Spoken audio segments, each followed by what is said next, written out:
Hey, everybody. Welcome to 0-3. The Minnesota Vikings lose to the Los Angeles Chargers 28-24 when the Chargers-Vikings game could end the only way possible with a double doink interception in the end zone when the Vikings had a chance to win after the defense stopped the Chargers on 4th and 1 in the LA 29, I believe it was. As always, are with me, my partner in crime, off to my right there. Drew, remember? From Vikes Report, Drew and Ted. And then right below me, as always, the founder, lead blogger, and head commentator over at the SB Nation Viking site, the Daily Norseman, dailynorseman.com, Christopher Gates. 0-3, gentlemen. That's no other way to sugarcoat it than this is not a good football team, and they're not well coached. They don't execute, and they still have a penchant for fumbling.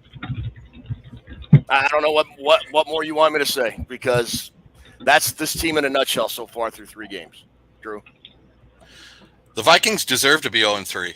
They do? They got a soft head coach who doesn't discipline his team enough because these mistakes continue week to week. I don't think he hard talks anybody on this team, so they're undisciplined because it doesn't matter if they make a mistake. Every time they show O'Connell, he's patting the referee on the back with a smile on his face. And his play calling shows that he's weak.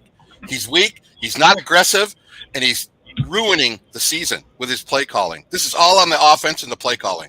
All 100% offense, play calling. We got the talent, but look at these plays. This looks like Ponder stuff.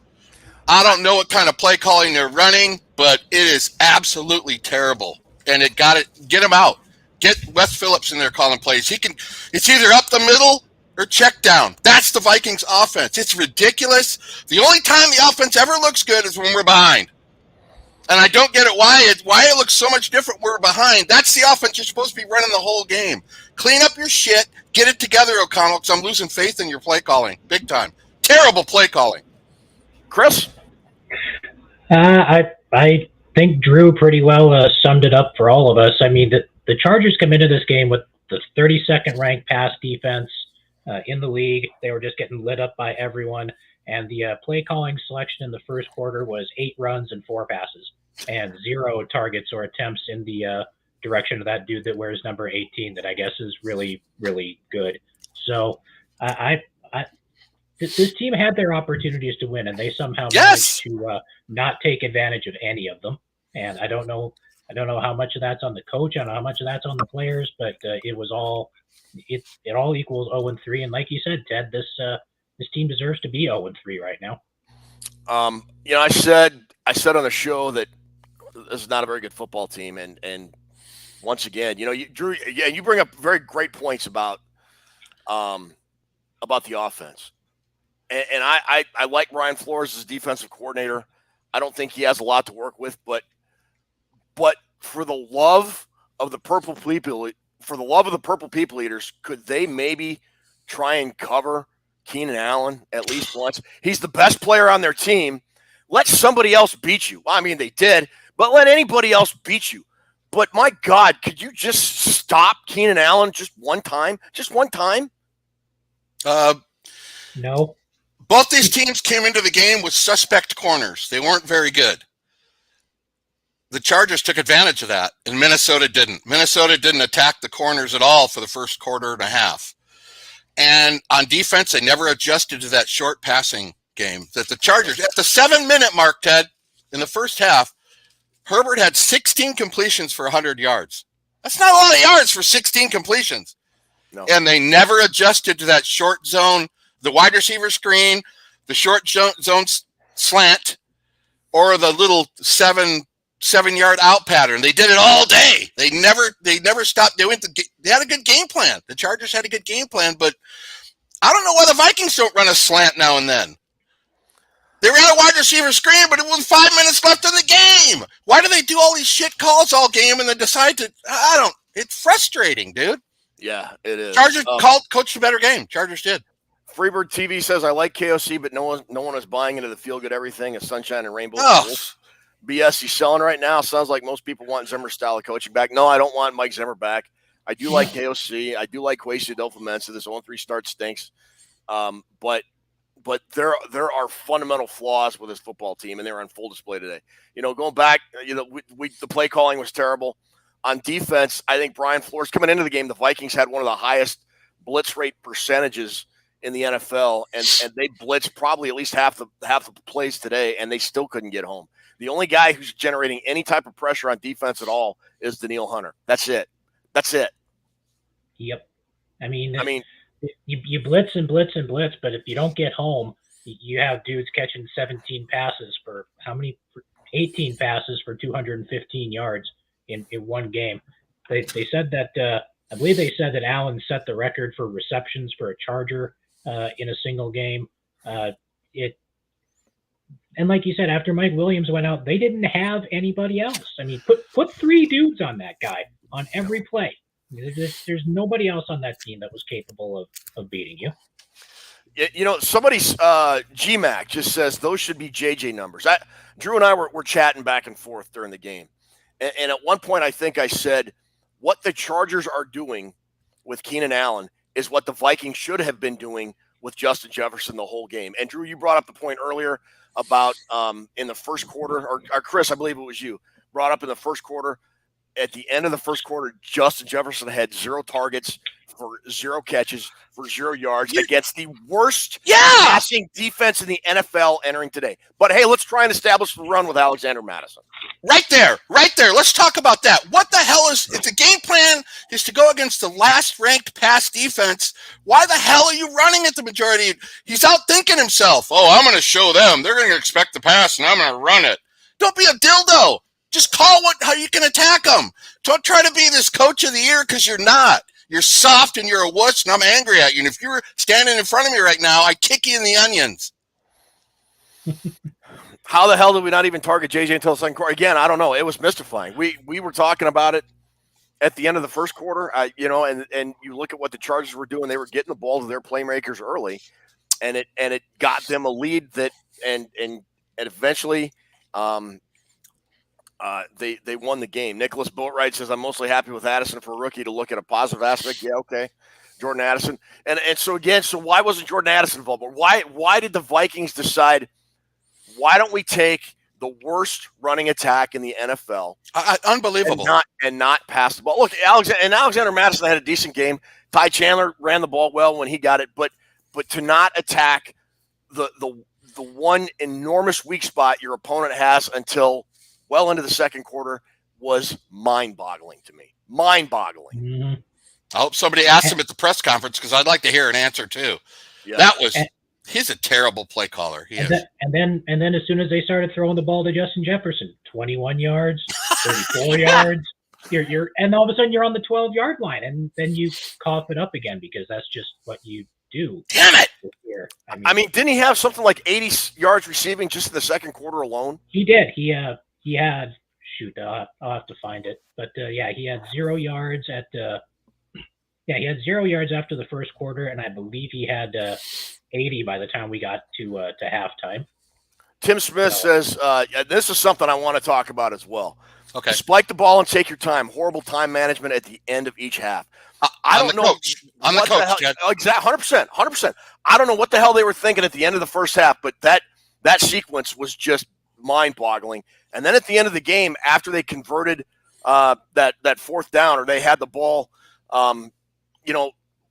they got a first down with like 25 or 26 seconds left. Why not get up to the line of scrimmage, spike the ball, take a deep breath, figure out what you're going to do? And no, the Vikings just do this Keystone Cops, Three Stooges, Benny Hill music playing in the background, and it leads to the only way a Chargers-Vikings game could end, with a double doink interception in the end zone. I don't know, man. Mm-hmm. I don't know at all. It's not even the double doink. You had it down there for like 13 plays with 2 drives. You had 2 drives to take the lead in that game, and you shitholed both of them with your play calling.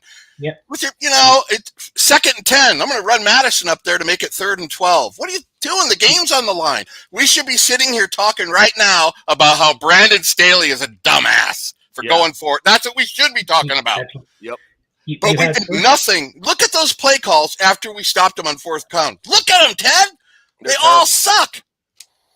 I mean, how many times did the Vikings run a play inside the Chargers 15 today? And how many points did they come away with? 3? Well, you had first and goal from the 3 to start with. Madison up the middle for 2 yards, Madison for -1, and then 2 incomplete passes on the play that Jefferson got flagged. And then Brandon Staley does the dumbest possible thing. We let that guy get away with that. That's what is the most. So then you get the ball back at their 24-yard line after just that. No, their 19-yard line. That stupid no. Well, yeah, the 24 or wherever it was. So yeah, you get lucky because on the play that Jefferson looked like he was hurt, the Chargers get called for hands to the face. So it would have been 4th and 11, but instead you get gifted a first down. Then you throw you take a delay of game, and you had to because Hawkinson got damn near knocked out, and they didn't have any timeouts. So then after that, 5-yard pass, 5-yard pass, 9-yard pass for the first down, and then you throw the interception. So yeah, you had 7 or 8 plays inside of the 10-yard line, and you came away with no points, and that's going to kill you. I also want to talk about. Do you guys remember when the Vikings had a first and goal? It was like at the 4 or 3, I think it was, Chris, if you could find the play sequence. And they had Madison ran it to inside the 1, and it was 2nd and goal inside the 1. Play action. Play action. No, you're inside the 1. Why do you not just do the QB sneak? And they hand the ball off to Madison. They lose 2 or 3 yards, and now they have to end up – I believe that's where they ended up kicking a field goal. I mean, they got points, but, I mean, there's just no excuse for the play calling in the red zone and throughout the whole game for the Minnesota Vikings.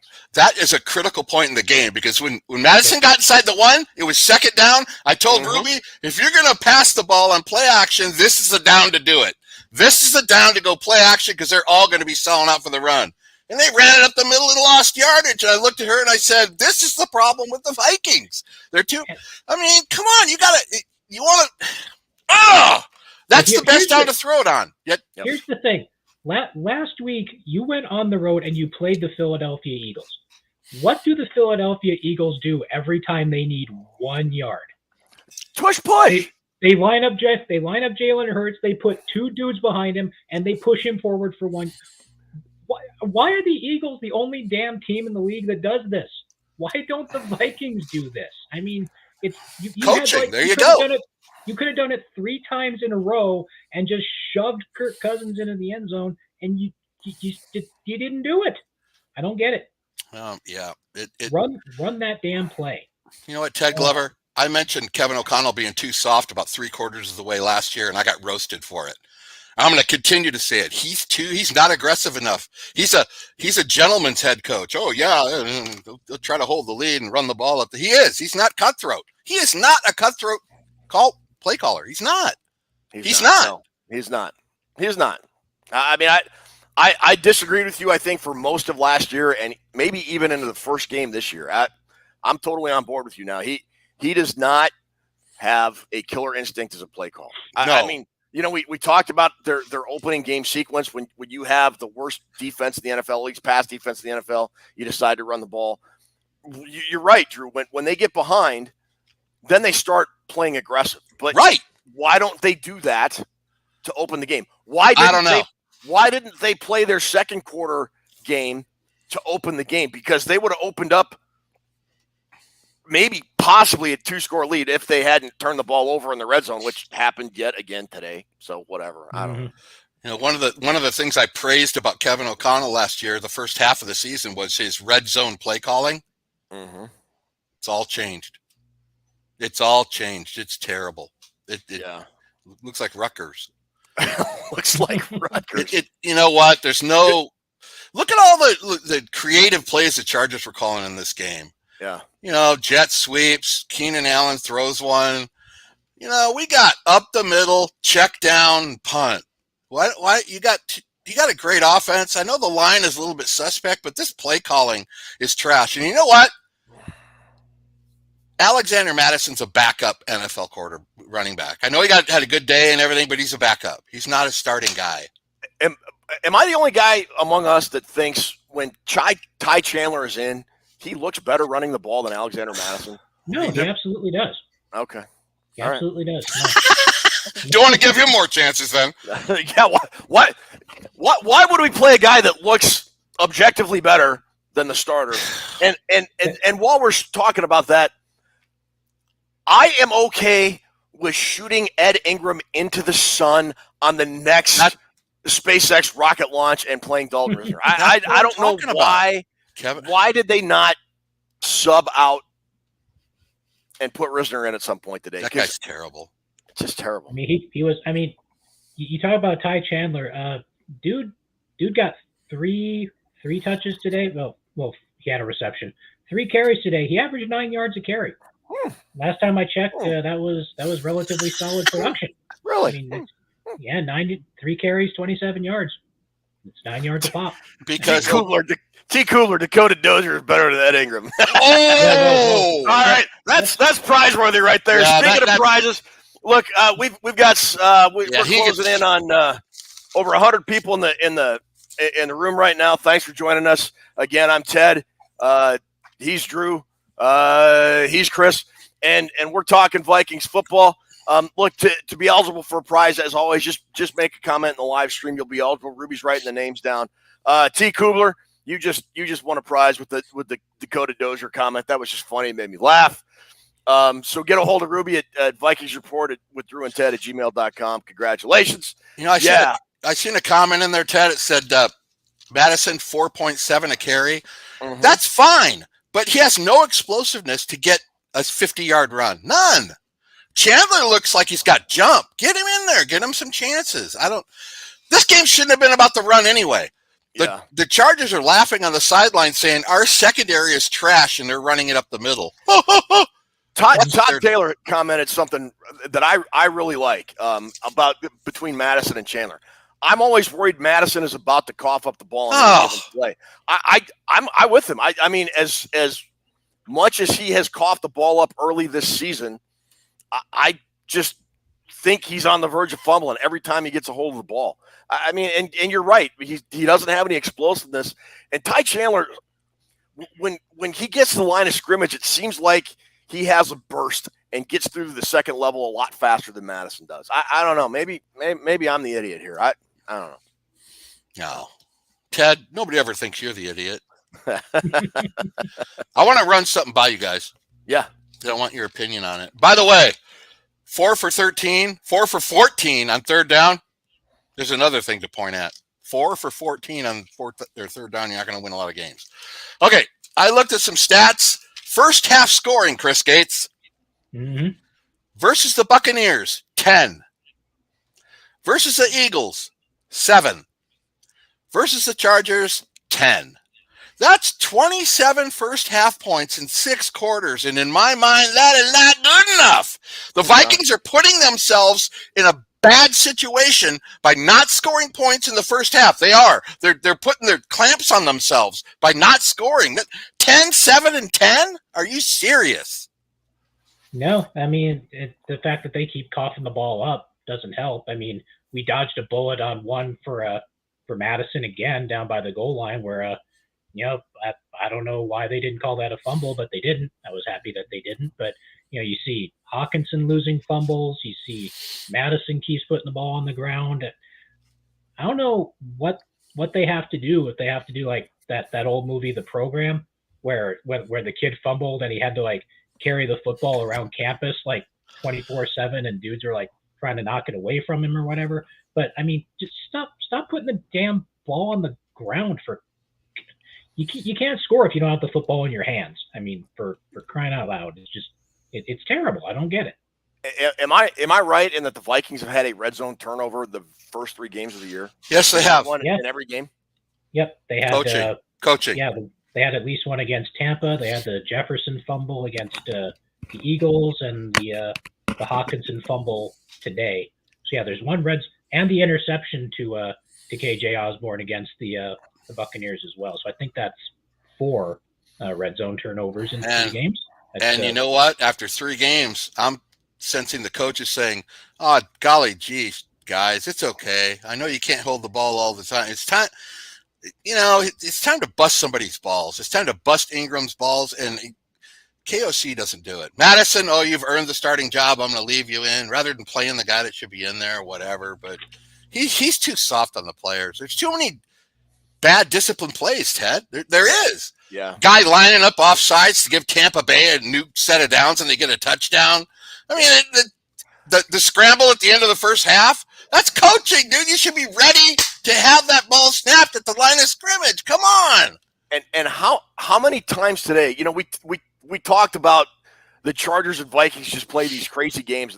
Each team is going to try and give it away until one team finally wins. How many times today did the Chargers make a critically dumb penalty that kept the Vikings drive alive? The Vikes had like a 3rd and 15 or 3rd and 10, and they were called for defensive holding, which gave the Vikes a first down. They had that dumb play on 4th and 1 when they should have punted at their own 29 or 24, whatever it was. The Chargers did everything possible to give the Vikings this football game today, and Minnesota gave it right back every single time. Every single time. Exactly right. Mm-hmm. Pitiful. I don't get it. It's unexplainable. Look at the offense we have, and then you need to call better plays. You need to call better plays. It says a lot that with the offensive line that the Vikings have and the play calling this team has, that this team generates as much offense as it does. I mean, Kirk Cousins had another 367 yards and 3 more touchdowns, and 475 yards of total offense for the Vikings. I mean, if you stop turning the damn ball over, and if we have a little more aggression when it's needed, I mean, you never know what the hell it's 0-3. That's what it is. That's right, Chris. And Ted, like Ted always says, you are what your record says you are. And right now it says the Vikings are 0-3. Ted, how do you not adjust to Keenan Allen? How do you not double that guy after a certain? I mean, he's in a. I don't have a lot of answers for the Vikings, but I will tell you we've got over 180 people watching. Thanks for joining us. Again, if you're brand new to the show, just make a comment in the live comments section. We've already given away one prize to T. Kubler because he made a funny comment about Dakota Dozier being better than Ed Ingram. And we're gonna spin the Toons' Wheel of Destiny at the end of the show to give away at least another prize. So make a comment, make yourself known, say hi, say vent whatever you want to say about the Vikings. And if you win a prize, go over to VikingsReport.com and check out the Vikings prize vault to see what you could be eligible to win. Vikings Uncensored says gave KOC a pass last year because it was his first time doing so, but year 2 hasn't gotten any better. Yeah, I think we were all a little bit more forgiving than usual because it was his first year as a head coach. You thought, well, okay. And Drew, you and I said this a lot during the offseason. Well, okay, because you said, well, he was too soft and he wasn't aggressive. And I'm like, well, let's see how he does in year 2, learn, what it's like being a head coach. And everything that he did that we didn't like in year 1 seems to be amplified so far this year. He's a softer coach than Wayne Fonts. I'm telling you, it's a discipline problem. It's with KOC. He's got to put his players in place, and he's just a nice guy. That's what he is. And last year, smoke and mirrors, call it what you want, 13-4. They weren't a 13-4 team, and it's showing now. This is more regression than I thought it would be, though.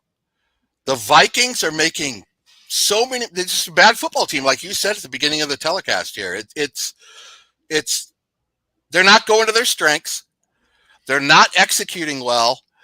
And I know I sound like a broken record, but you got to attack teams in the NFL. You have to attack teams. And Chris mentioned it. We had that one drive, 3 passes were down at the 10-yard line or something. Yeah. Mm-hmm. Why do you stop doing that? Why do you wait a quarter and a half to implement the aggressiveness? And I mentioned those first half stats. I was kind of pointing at that the first 3 games. The non-aggressiveness in scoring is because we sleepwalk like Zimmer did through the first quarter. You got to come into this game and attack like the Chargers did today. You got to hand it to the Chargers. They had a good game plan. They did. And for the most part, they executed their game plan better than the Vikings executed theirs because they got a lead and it was the Vikings playing catch up. I think they had a lead briefly, but it's it was the Vikings playing catch up most of the day. And when you're playing from behind, there's just a different mentality than when you have a lead. And it's a different feel for this team this year. Last year, after about 4 or 5 games, you kind of thought that no matter what, they were going to figure out a way to make a play and win the game. And this year, you're starting to think, no matter what, they're going to figure out a way to do something dumb and piss this game away. And once again, they did. Our friend Alex, Abe Lincoln, is in the house today, Ted. Alex! Yeah, he made a good point about the scrambling around at the end of the first half. What did he say? President Lincoln, spiking the ball at the end of the game feels like just basic fundamental football. Hey, Alex. It's the little details that can lose you a game. This is another example. Thank you, Alex. President Lincoln Martinez. Dude looks just like Abe Lincoln. 16th president of the United States. Beloved by all, just like Alex is. He's always supportive of the show, though. Thanks, Alex. He is. Big fan. He's a Bills fan, but he watches us. He's a good dude. Really good dude.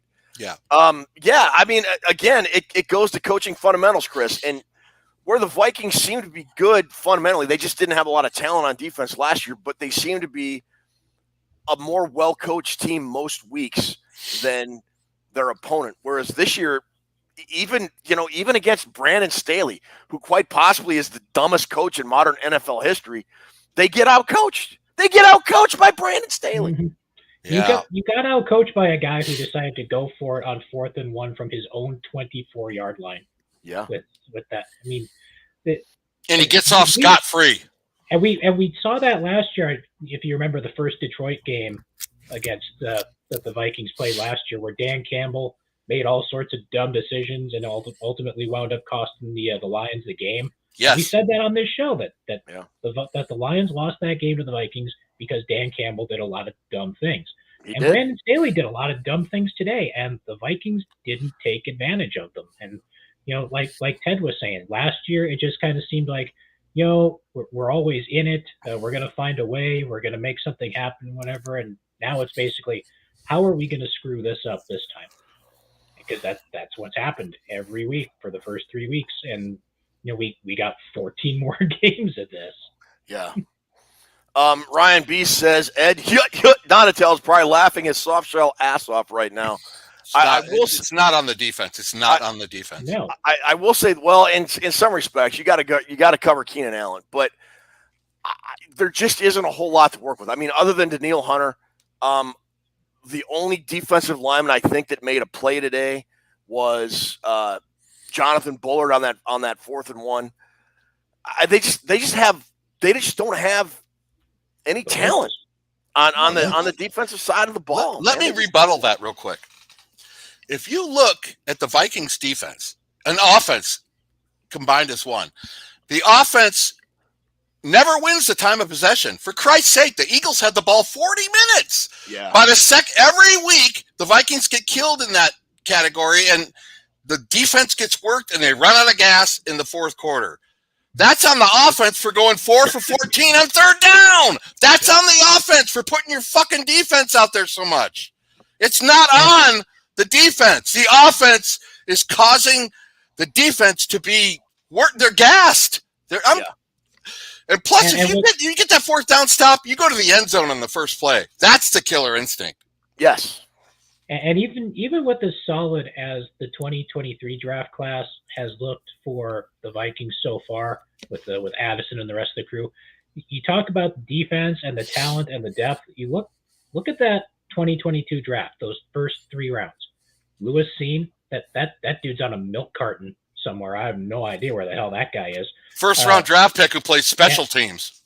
And Andrew Booth Jr. I don't think Andrew Booth Jr. even plays special teams, so Seen's ahead of him there. And I didn't hear Brian Asamoah's name mentioned today. We had big hopes for him. Ivan Pace Jr. is a guy that we're going to look at in 5 years and say, how the hell did 250 something guys get drafted that year and not this guy?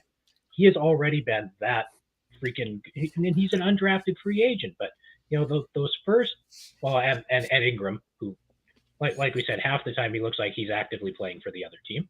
So the first 4 picks of that draft for Kwesi Adofo-Mensah, not great. not even good. I mean, not even bad. It's awful. Yeah. And then you look over Kyle Hamilton, the safety who was on the board when the Vikings traded down to eventually pick Scene at 32. The Vikings could have drafted him, and Hamilton had 3 sacks today. He's just tearing the NFL up. Byron Murphy early in the game got hurt. He went out. I think he went to the locker room actually, and he came back and returned. But at one point he was questionable, and you would think, well, Booth will come in and play, and he didn't. Like I don't know. He didn't. Nope. So yeah. We talk about the crucial handful of plays. They didn't score the last 2 possessions to win the game. And like Chris mentioned earlier, that Madison play, that was a fumble. That should have been ruled a fumble with the Chargers recovery, and it wasn't. That's how I felt. So they got a break on that. The one that was called forward progress? Yeah, the one that went to the field goal. Yeah, I thought that was a fumble, and I thought that was a gift for the Vikings. And, of course, they turned it into a field goal because we're always thinking field goal before touchdown. It's just, I think Chris led in today saying here's another chance for a game to win, and you blow it. They deserve to be 0-3 with the way they play. They do. And next week it's on the road at Carolina, Adam Thielen revenge game, and then they're home against Kansas City. I mean, this – I'm not expecting the Vikings to be a playoff team now. I mean, at 0-3, but you just wonder how far are they going to drop.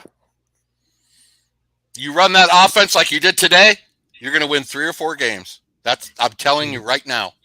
As true as it is from Drewster's mouth to you, you're going to say, how have we only won 4 games? It's bad. It needs.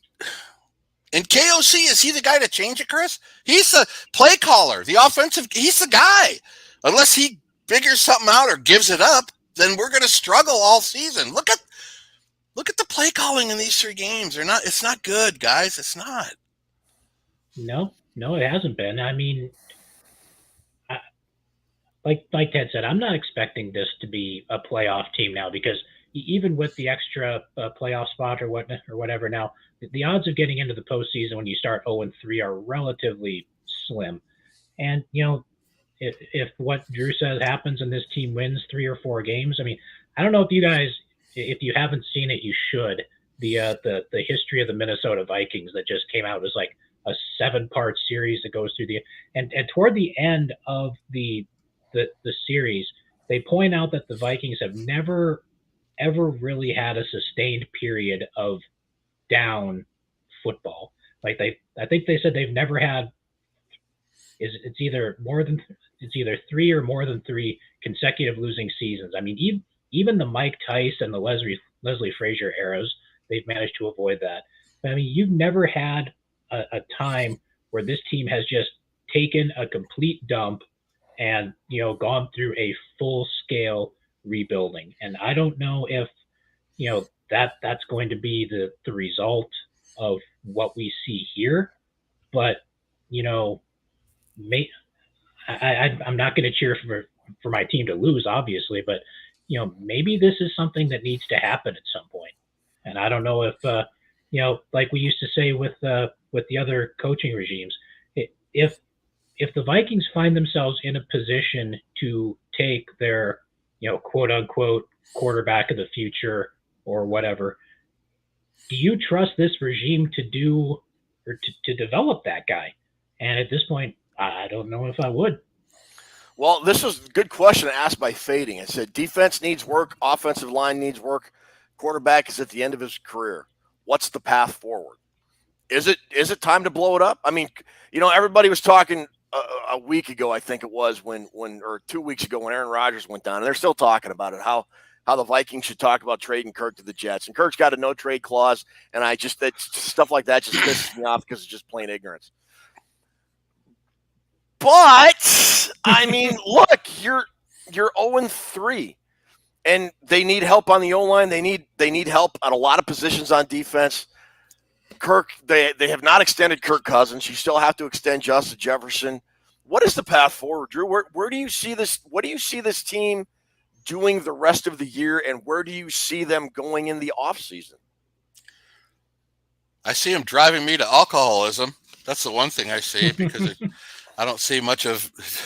This is tough because you got the big fluffy purple cloud that's around KOC and Mensa last year. New regime, everybody's high on that. But you look at KOC's play calling and look at our draft. That purple cloud is melting really fast. Yeah. And fans and everybody aren't going to put up with it if it just completely falls up. We talk about blowing the team up. We just got a new regime in here. I don't know. Kirk Cousins is a good quarterback. He's good enough to get you to the Super Bowl. But there are some plays where he's got to get out of that pocket and run for a first down, and he can't do it. I'd like to have a quarterback that can do that could take a play out of the dumpster and make it happen for a first down. And that's not his style of game. I understand that, but if he's not a running quarterback, you need to build up the offensive line, and they haven't done it. Let's talk about the offensive line for a minute. What is going on with the offensive line? You draft Lewis Cine. Yeah, he's what? Great special teams guy in Booth. Maybe we mix in an offensive lineman there, and then it would help a little more. I don't know. They seem misdirectioned right now. I hope they can turn it around, but I don't know what the long-term thing is, Ted. I don't think Cousins is a long-term answer, though. I think they need to move on and try to do something else. Yeah, this team, in defense of Kwesi Adolfo-Mensah and Kevin O'Connell, the Vikings offensive line was a train wreck long before they got here. I will say they tried to address it in their very first draft, getting Ed Ingram. They looked at and they decided to re-sign Garrett Bradbury. Okay. It doesn't seem like that's working. So what's the plan with the offensive line next year? Because if you do move on from Kirk Cousins, your next guy is going to have to be protected because he's going to be a first-round draft pick. You're going to sink a ton of money into him, and to get him confident in his ability to play in the NFL, he's going to have time to throw and go through his progressions and make the throws he needs to make to become a good quarterback. If you put a young quarterback behind that line, you're going to have another David Carr or Derek, whatever the Carr kid was that was drafted by the Texans. I mean, he's going to start seeing shadows, and he's going to get shell shock and PTSD or whatever it is you want to call it, and he's not going to be very good. So if that is the decision, they better make a huge investment in the offensive line. Let me ask both of you guys this. Herbert played much better today than Cousins, I thought. He did. Did it have anything to do with the offensive line? Really? Herbert was like the 3-step drop, getting rid of. I mean, tell me, was that on each team's offensive line, or was that the quarterback? I think it probably has a little bit to do with both. I mean, Herbert's obviously significantly more mobile than Cousins is. I mean, Herbert isn't Justin Fields or anything like that, but he's not a statue back there or anything. But like you said, they were designing quicker passes for him. Those short outs, the whatever other passes he was throwing, he was getting the ball out of his hands where, I think the Vikings run a lot more longer developing type plays. And, when you don't have an offensive line that can stand up to it, it makes it harder for the quarterback, obviously. So, if this team, on the bright side, if this team does bring in a younger quarterback and they have themselves in a position to do that, they're going to be armed with a lot of significant weapons between, Jefferson, Hawkinson, Addison, and those folks, which can help mitigate the offensive line issues a little bit. But I agree with Ted. If you're getting ready to put one of those young quarterbacks behind center for this team, you got to make an investment. They've got the tackles figured out. We keep saying they've got the tackle situation figured out. And it's going to be Christian Darrisaw extension time here before too much longer, too. But you got to figure out something on the interior, because the interior offensive line has been a mess since like John Sullivan and Steve Hutchinson left town. It's been that bad. Jared Brussels, I hope I pronounced that last name correctly, Jared Brussel, or maybe Brussel, I'm not sure. But Kwesi claims to be an analytical guy, but what are his analytics telling him about by keeping Ed Ingram out there? Yeah, what do they tell you, nerd? Why are you still playing Ed Ingram? Nerd. Why? Nerd. I don't know. Man alive, it's so frustrating because You see the Vikings have the potential to blow these other teams out, Ted, and they just give it up. They just make the bad move at the bad time, and I don't know what the Vikings are going to do at this point, especially for the future. So you guys, you want to keep Kirk Cousins? Give me your take on that. Give me your takes on that. You in the chat, give me your takes on that. Is Kirk Cousins that's the quarterback you want next year? You know, if this team was another 13-4 team and you could see discernible improvement, I mean, I would be more apt to believe the Vikings' philosophy of competitive rebuild. But man, you're 0-3, and you're not a good football team right now. And look, Kirk's doing everything he can. I mean, he passed for 365 today, whatever it was, 3 touchdowns. Yep. 360. Yeah, 367 and 367, 3 touchdowns. But what happened in the red zone, Ted? What happened at the end of the game? Yeah, that's what counts. Yeah, it does. Fuck. But you have a guy. Somebody said Gardner Minshew is a transition QB in 2024. You have a guy, and I love Gardner Minshew. He's a waste. If you follow me on Twitter or X, I make a bunch of snarky posts about Gardner Minshew, how much I love him. But I like him. But if you have a guy like Gardner Minshew as your quarterback, this team doesn't have a chance to win the game at the end. I mean, they didn't win it anyways, but it's not even going to be close. I don't think. You got 2 drives to win the game. 2. Yeah. You got 2 drives. You have the one, then the one after the 4th down debacle by the Chargers. That's your money time, Ted. That's what you're paying guys for. That's what you're looking for out of your quarterback. And I've transitioned to become a big Cousins fan from when he first got here. I'm one of the ones that's truthful and raised my hand and said I was wrong about a lot of stuff. Yeah, you and me both. But you got to win that game today as a quarterback. You have to. Yeah. Chris? Ray Hoagland says time to move on. Fading says Kirk Cousins will be 36 next year. Even if it is a quick 2-year turnaround, he would be 38. I just don't see how you can keep him. Todd Taylor says Cousins is eventually going to get crushed and not get back up behind this line, I fear. That's a fair argument, too. I mean, Kirk has absorbed a ton of punishment, especially in the last 2 or 3 years as the Vikings quarterback. At some point, somebody is going to hit him, and he's going to hurt him, and then it's not going to matter. I mean, it's just not going to matter.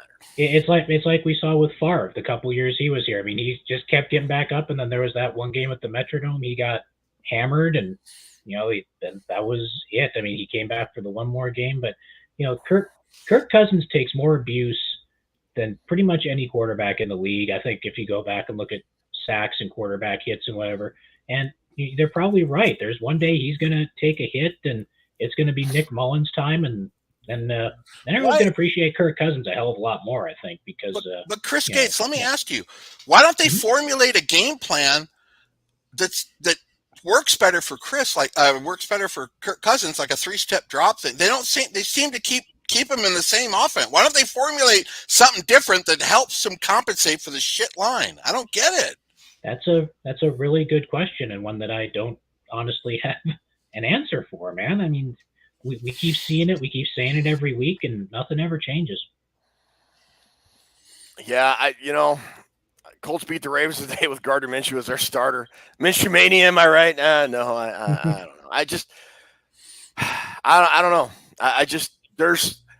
It really feels like the Vikings are at a crossroads. I don't know that you could say this competitive rebuild is working at 0-3 right now, because it's not. Everybody talked about the Vikings would regress. I kind of expected them to be a better team, but to have a little bit of a worse record. They do have a much worse record, and they are a much worse team, and they have regressed maybe to the point of this is who they were last year. They just got by on smoke and mirrors, like a lot of critics said they did. I don't know. It's very frustrating watching a team that is this talented offensively just short circuit and shoot themselves in the foot every week. So far. What were they doing offensively? What were they doing last year that they're not doing this year?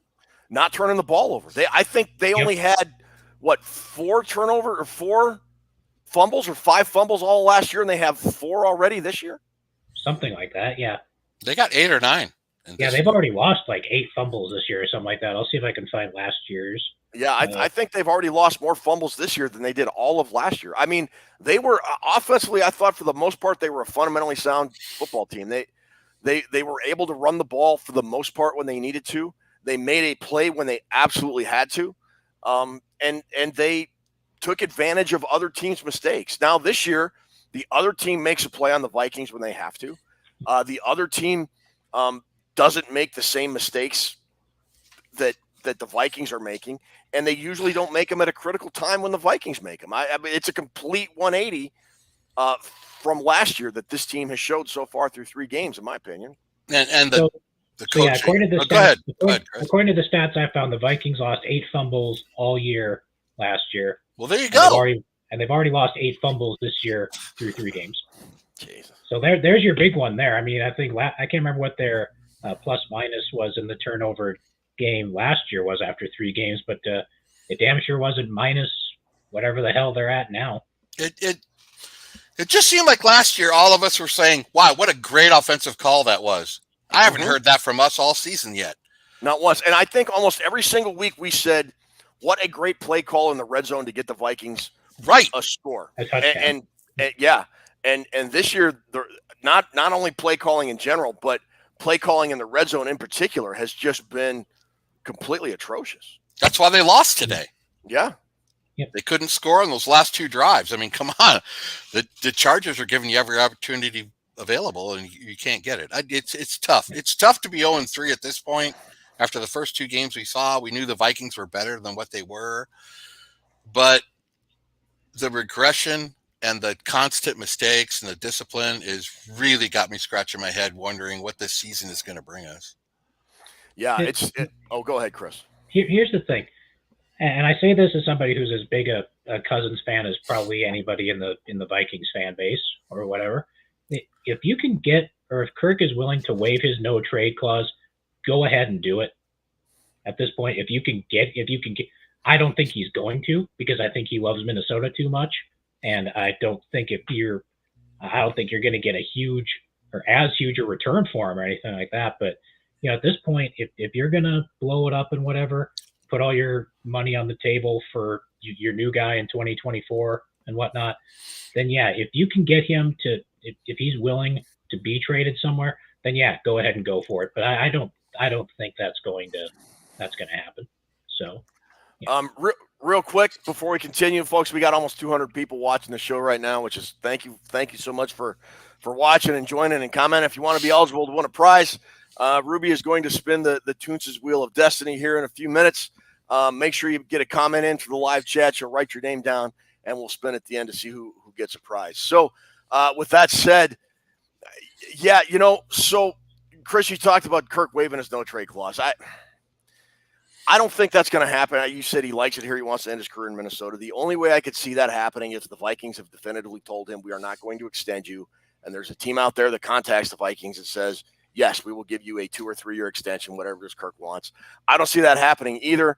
No. But if that were to happen, I guess, yeah, I mean, look, somebody mentioned earlier, when you're 0-3, you've got what, a 2% chance to make the playoffs. Drew, during our preview show, you had a stat that was it 6 out of 172 teams, something like that, started 0-3 or going to the playoffs. Look, this is not a playoff, and even if they were to somehow cobble together enough wins to get to the playoffs, this does not have the feel of a championship run type team unless they do a complete 180 from where they are right now. And the first game you could say was a fluke. The second game, maybe not a fluke. Third game, it's a trend. And after 3 games, the Vikings turn the ball over inside the red zone and make critical mistakes and beat themselves when they should be putting teams away. Well said, Ted. I'm not going to hang any of this on Flores. Flores got a bunch of new players, and he's trying to teach them. I mean, he faced a really tough task with the defense this year of coming in, yes. And I think the defense have held their own. Sure, they made some blunders or whatever, but, when they throw it to Keenan Allen and then he throws it deep, that's just good play calling. And you can't really defense. I mean, the Chargers have the play calling today I wish we would have had. But this is really, really tough in terms of Cousins. There's a couple plays when Cousins goes back in the pocket, just a hair too long, and a guy gets a hand on him or a hand in his face and it affects the throw. I think there's a lot of plays where he has 5 or 6 seconds and he doesn't do anything with it.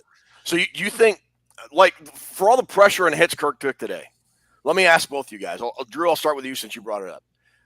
Do you think the pressure he is getting is because he holds the ball too long or because the offensive line is not giving him enough time? I think it's 50-50. Okay. I think he takes a lot of pressure because of idiot plays on the offensive line of people not picking up a blitz or people, whatever, letting Bosa get around the edge on him. I think that does happen, but there were 2 or 3 plays today where I'm thinking, throw it. And then he gets sacked, and I'm going, you got to throw it. In the NFL, you can't hold. 5 seconds is enough. So I think it's a little of both, is what I feel. Chris? I mean, I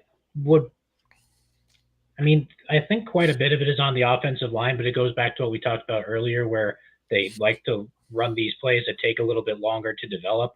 I mean, there's plenty of times where, Cousins doesn't even get to the top of his drop before he's got somebody in his face, whatever.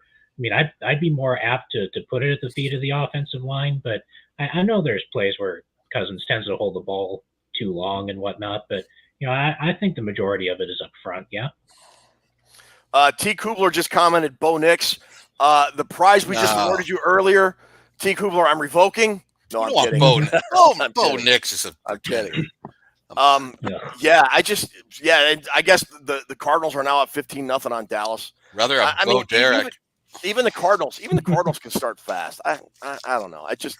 For me, I think a lot of it has to do. Somebody mentioned the play calling, setting up the deep play calls when the Vikings are late developing long pass route play calls is what I meant to say. Where Kirk has to hold the ball an extra half second or whatever to let that play develop, to let a receiver get open, and the Vikings offensive line just cannot hold up that long. Even against what is mostly, other than maybe Joey Bosa, what is mostly a fairly mediocre Chargers defensive line. You know what, Ted? On those specific plays, get a tight end in. Yeah. Get something in to make max protection on your offensive line and team that up with the long plays. If you know you're going to have a play that has long development, get a chip blocker in there. Something. Make sure you have enough time for them. It's all coaching, dude. It is. It is, yeah. And again, if it looks early like that is not going to be effective because the line can't hold blocks for that long, then, Drew, like you said, go to those quick 3-step drops. The few times the Vikings did that, guys got open, the Vikings got yards, they moved the chains. And then eventually the Chargers are going to start keying on that, or the opponent is going to start keying on that, and that is going to give you time to let a medium route down the middle of the field open up.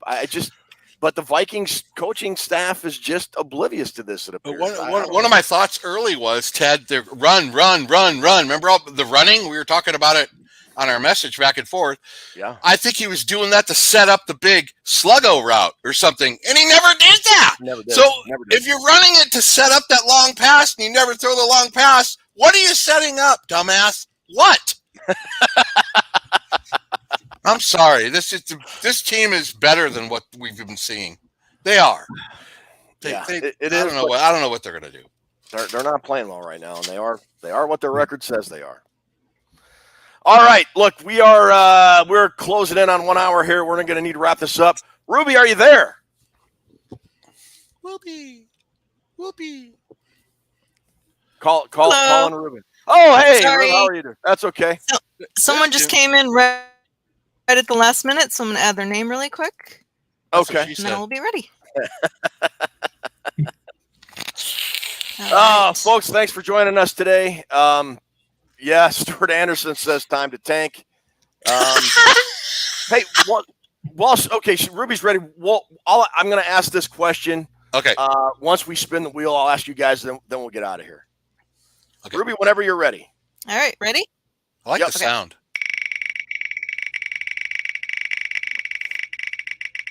Wheel of Toonses.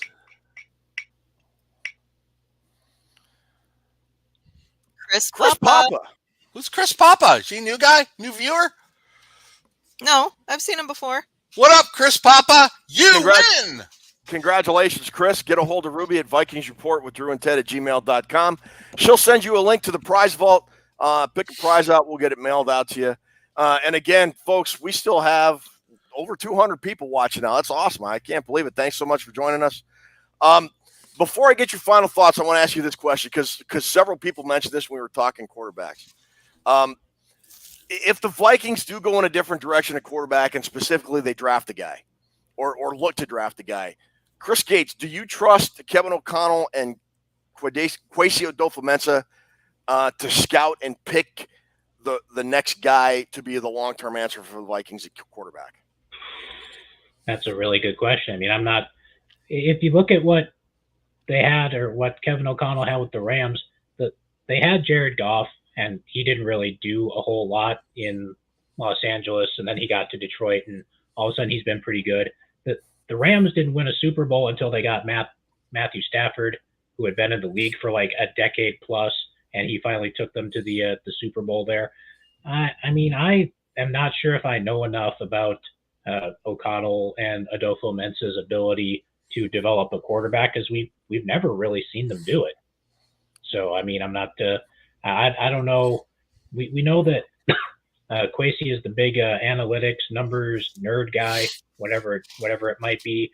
But yeah, I'd be interested to see who they go with. But I'm not 100% sure if I'm completely confident in their ability to do that at this point. Drew Bunting. Yeah. Do you think, or do you trust Kevin O'Connell and Kwesi Adolfo-Mensah to pick and develop the next guy, the right guy, to be the long-term answer at quarterback for the Vikings if they go in that direction? No. Okay. No, I'm kind of with Chris. I'm with Chris on everything, how he felt. You got to look at the graduating class coming out. And you would think Kevin O'Connell, being a quarterback at San Diego State, that he knows quarterbacks and he knows, and he turned Kirk around last year and all that. So you would think there's somewhat of a shot at it. I mean, it's going to be them if we draft a new quarterback. Kevin O'Connell's not getting fired.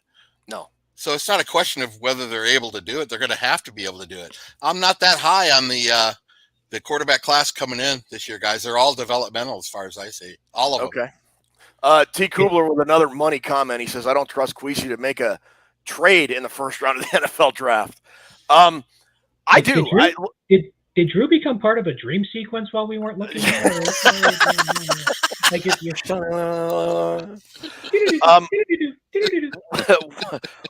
one of the things I liked when the Vikings hired Adolfo-Mensah and Kevin O'Connell is that Adolfo-Mensah brings a new approach, a new viewpoint, opinion or way to draft, however, with the analytics background. And Kevin O'Connell's an offensive coach. I trust them to scout, pick, and develop the next guy a lot more than I would have trusted Rick Spielman and Mike Zimmer too. I just had absolutely no faith in them to be able to develop a quarterback at all. But I have more faith in this brain trust than I do the previous brain. What does it say, having more trust than Zimmer's regime? That's like saying I could beat an 8th grade blind girl from Ireland in one-on-one basketball. I mean, I don't know how to put it, but it's they better get something figured out, because Kirk Cousins makes some really great plays and he's a great quarterback. And like I said, I don't understand why Zimmer's regime and this regime hasn't figured out, Chris, that this quarterback you have to protect. You have to give him protection. You have to. He's not mobile. None of them have been able to figure it out up till now. So let's finish this off with one stat that I just saw on the social medias here that shows how things went today for the Vikings. So we talked about Justin Herbert, Brian Flores, and I've never seen this person before, but I think the numbers are accurate. Brian Flores blitzed Justin Herbert on 41 out of 50 dropbacks, so like 80% of the time that the Vikings were bringing a blitz in this one. And the result was Herbert finished with the highest completion percentage in league history for a quarterback with 45 or more attempts. So the blitz was not working. You can confidently say the blitz was not working today. Like Ted said, we never really got there. What do you guys feel about, I don't mean to extend the show, Ted, but I want to get your quick thoughts on the draft picks so far for Mensah. How do you grade all that? 22 has been a terrible draft class so far. 2023 already has produce more in returns than 2022. If you just look at Jordan Addison alone, I think it's so. I mean, look, everybody busts on Adolfo Mensa for his 2022 draft class, and to this point, rightly so. Nobody wants to seem to go back 3 or 4 or 5 years. You know, Rick Spielman's drafts, his last 3 or 4 were not very good at all. I think his 2023 draft is going a long way to make up for his 2022 draft, and this season's not over, so there's a chance for some of those guys in the 22 class to turn it around. But so I'm to be determined. I will give you a definitive answer at the end of this year when the 2022 class has 2 years under their belt. Okay. Chris? No, I mean, like you said, between Jordan Addison and Ivan Pace, if you count Ivan Pace, even though he was undrafted, I mean, the 2023 class is already better than the 2022 class. I don't know how much of that's going to change. I don't know if we're going to magically get, Lewis Seen or Andrew Booth making contributions or anything like that. But yeah, the first draft class for Kwesi was pretty bad, and I don't think it's going to get any better. But he's kind of made up for it this year, and we'll see if any more of his class from this year will make any more contributions. But it's really been a mixed bag so far, I think. Thanks, guys. I appreciate the feedback on that. All right, real quick, any last words, Drew? Win a game. Come on. We got Carolina next week. We got it. As much as 0-3 sucks nuts, you got to regroup and come back next week. So let's go. Let's just get one win. Start with that, and go from there. Chris? No, it's like Drew said, or like we say all the time on this show, you are what your record says you are. And this is an 0-3 football team, and that there's going to be limited opportunities to turn it around here in the future. And I don't know if this ship's getting turned around, to be honest. I mean, it's going to be not great, I think. Yeah, it's looking to be a long season, and it's not going to get any easier in the coming weeks. An outdoor road game next week, home against the Chiefs the following week. It's just the Vikings. Vikings need to find some answers. They need to get it figured out, or we are looking at a top 10, if not top 5 draft pick, which is inexcusable for as much talent as this team has. And this team does have talent. I mean, they just do have talent. So get more aggressive with play calling. I'm telling you, it's killing us. Yeah. All right, Ruby, thanks so much for putting this together. For Drew, for Chris, folks, thanks so much for joining us. We still got around 200 people in our room, about 175. Drew and I will be back this week for Vikings Report. We'll be back next Sunday after the Panthers game, and we'll be feeling a lot better. We'll be scouting for the top quarterbacks in next year's draft. We'll figure something out between now and then. No, we're going to win next week, Ted. I hope so. So for Drew, for Chris, for Ruby, I'm Ted. Thanks for joining us, and we'll see you guys on the flip side. Say goodnight, Chris. Good night, Chris.